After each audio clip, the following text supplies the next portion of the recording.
Hoje a gente vai fazer comentários rápidos sobre o capítulo 65 do livro Pão Nosso.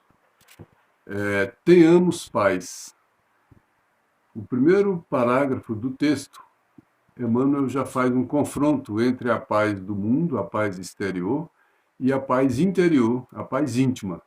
Ele diz que se não é possível respirar num clima de paz perfeita entre as criaturas, é razoável procure o aprendiz a serenidade interior. Boa essa colocação, né? Se não é possível respirar num clima de paz perfeita entre as criaturas, por que não é possível? Porque a gente está num mundo de imperfeições, onde prevalece, onde predomina as imperfeições. Olha o escândalo.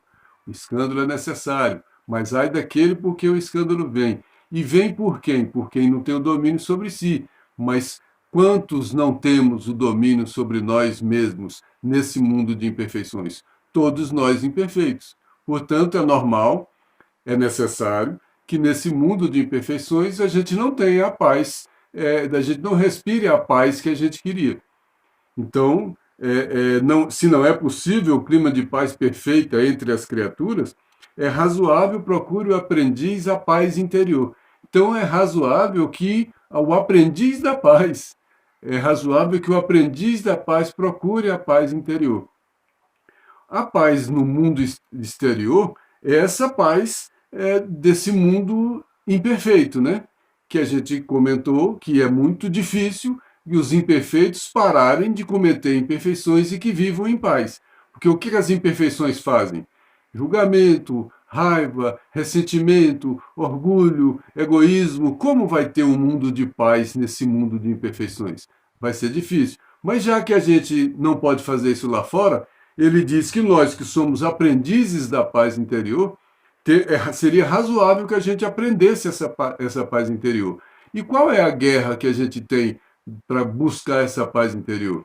A guerra entre a consciência e entre os instintos e entre a nossa natureza, que ainda é imperfeita, né? Então, todos os nossos desejos que brotam de dentro de nós mesmos ainda são esses desejos imperfeitos.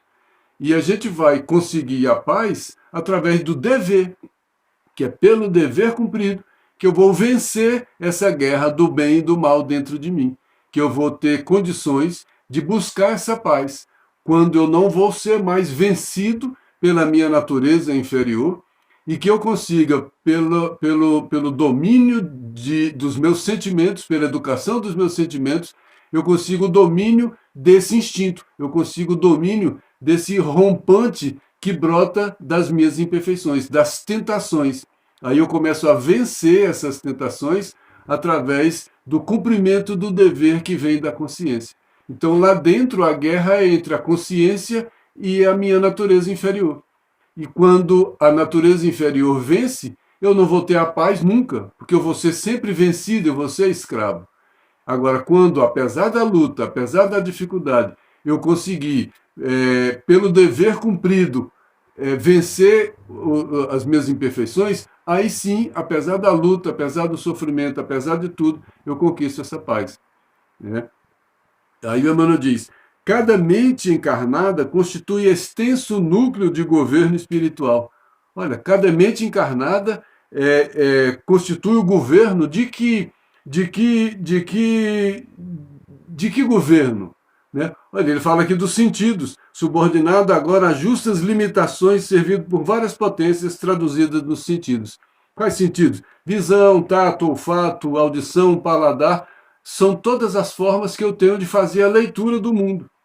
E através dessa leitura que eu faço, eu posso ter esse governo perfeito ou esse governo imperfeito. Como é que a minha visão enxerga? Como é que o meu olfato, como é que meu tato, como é que minha audição, como é que meu paladar... Quer dizer, tudo isso reflete o que eu sou, reflete as minhas imperfeições. Então eu posso ser um desgoverno ou posso ser um governo, vai depender da educação. Se eu for um desgoverno, eu não vou ter a paz. Se eu usar todos esses sentidos para manifestar todas as minhas imperfeições, eu vou ser um desgoverno, eu não vou ter a paz. Agora, se eu educar esses sentidos, aproveitando pelo dever instruindo esses sentidos a verem, enxergarem, a ouvirem, a perceberem o mundo através de uma nova lógica, aí sim eu vou estar educando esses sentidos, aí sim eu vou ter essa paz interior. E o Emmanuel diz: educar a visão, a audição, o gosto e os ímpetos representa base primordial para o pacifismo edificante. Então, essa educação desses instintos, essa educação desses sentidos, né, que os meus instintos acabam se manifestando através desses sentidos, porque são sentidos deseducados, são sentidos desgovernados, são sentidos onde o espírito que comanda tudo não tem o comando harmônico desses sentidos, e aí esses sentidos manifestam todas as minhas imperfeições, e essas imperfeições que saem na forma das tentações, elas vencem o dever, que é ao lado da consciência que me diz o que eu deveria fazer para ficar em paz na consciência. Como eu não tenho esses sentidos educados, eles se manifestam com força, o meu dever se enfraquece, eu passo a ser escravo desses sentidos, eu passo a ser escravo desses sentidos imperfeitos, e aí eu perco a paz. Quando ele diz que eu educando esses sentidos, eu tenho a base primordial para o pacifismo. Olha, a base, porque a partir daí todas as outras coisas estão mais ou menos controladas. Então, a educação desses sentidos é a base para eu ter paz. Porque quando eu educo esses sentidos, o que é educar esses sentidos?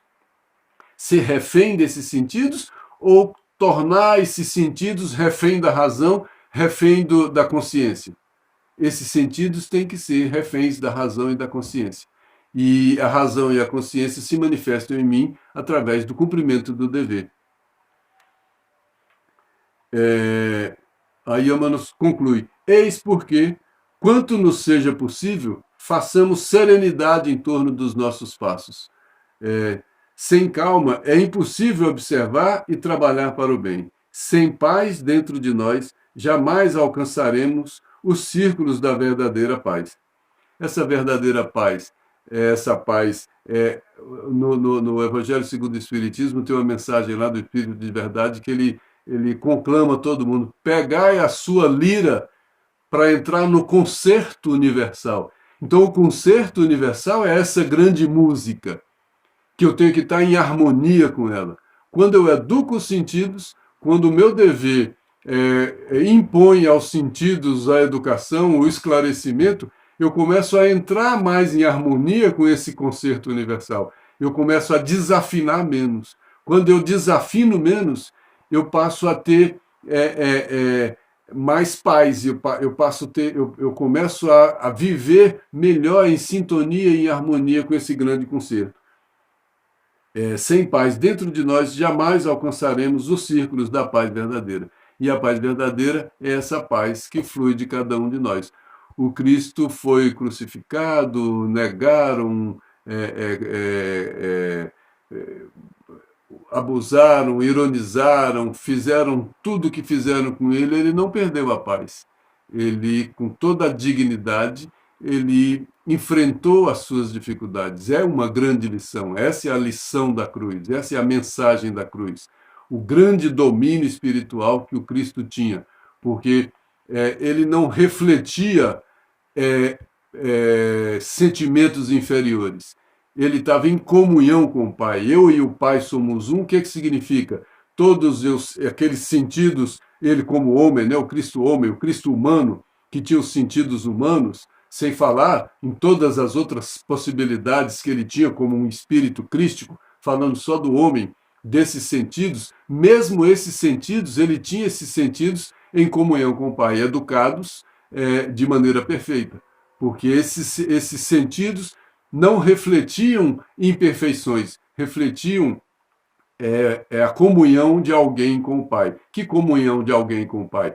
Toca um instrumento em harmonia com a melodia universal. A lira dele não desafinava. A lira dele estava em harmonia perfeita com a sintonia do universo, com a sintonia do Pai. Tenhamos paz. Que Deus nos abençoe.